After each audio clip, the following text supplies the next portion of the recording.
إيوان سيتا هذا وفي عنا ساحب نيو ساحب حالة هذا عارف ما تسدي ورا مع ساحب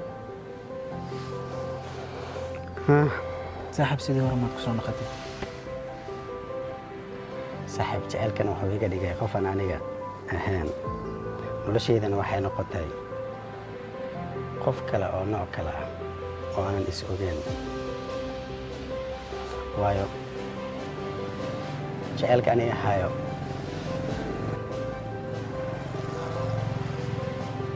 qof bini aadam ah inuu hayo malaynayo sababtoo ah qofka aniga aan jeclahay qof la mid ah dunidan ku nool ma jiro runtii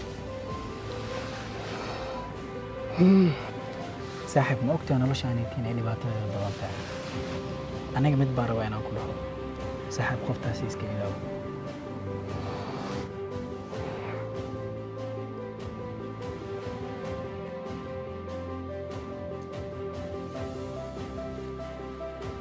saaxiib sidaynu ilowaa brada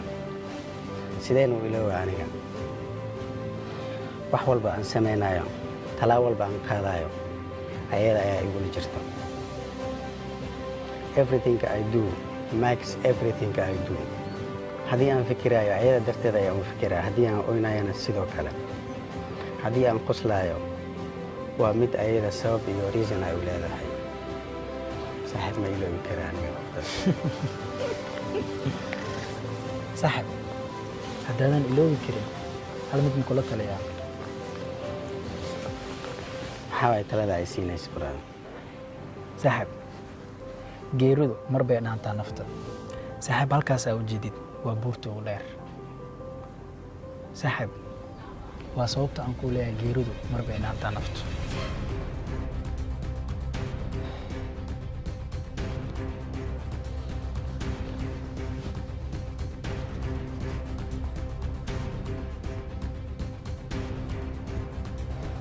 saaxiib waxay u eg tahay inaa isdhifaysid ama iskalifaysid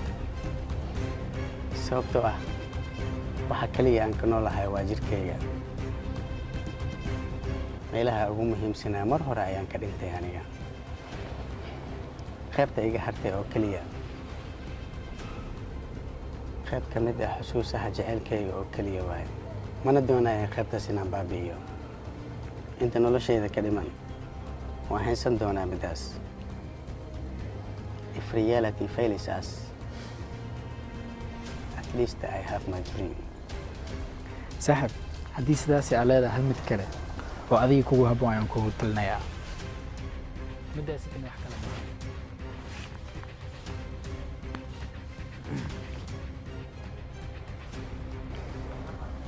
middaasitin wax kale maahan saaxiib noloshu waa isbiimeen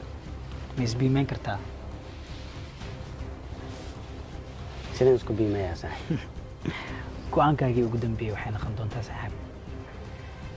inaad ayada u tagtid kadib xalkii u dambeeyay aad ka gaartid middaasoo ah oo ah inaad guri soo bandhigtid saaxiib sidee macquul ku tahay middaas aaday u fududahay waa go'aankii adiga aad u dambeysay ee qaadan lahayd ee anigana aan kula talin lahaa saaxiib haddeertaan waqtigiina aaday u yartahay waa inaan baxnaa jaaniska haysatid waa inaan ka faa'iidaysanaa weliba gaar ahaan adiga mar walbana aan kugu dhahay aniga diyaaranku waa inaan garab ku siiyo saaxiib si walba aan ku heli lahay ayada ama ugu guulaysan lahay jaceylkayga diyaar ayaan u ahay inaan nolosha u xura xitaa taasina wax iga hor istaagi karo haba yaraatee ma jirto absolutely waad saxan na mari saaxiib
Remixed by Harun, recorded by Lewaya Studio.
Just